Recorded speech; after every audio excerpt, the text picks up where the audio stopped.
অনেক ছেলে তোমাদের চেহারা দেখে বোঝা যায় এক ওয়াক্ত নামাজ পড়ো না।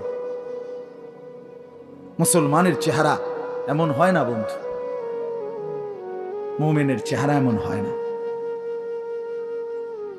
খুব বেশি দুনিয়া আমরা খুব বেশি ভোগ করছি না। এই ফাঙ্গাস তেলাপিয়া ইতান খুব স্বাদের কিছু না। ফার্মের মুরকার কক মুরকা, এই দুন্দুল করলা, ধন্যাপাতা, কাঁচামরিচ, এই বাস। আর কি তা বেশি কি দুনিয়া? অতিরিক্ত খুব কিছু বনিয়া ভোগ করে ফেলছে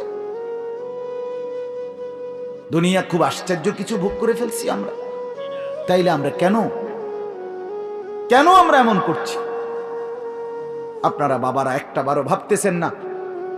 ছেলে মেয়ের নামাজের দিকে ছেড়ে দিছে, স্বামী ছেড়ে দিছে স্ত্রীকে, বেড়ি তোর মতো তুই চল।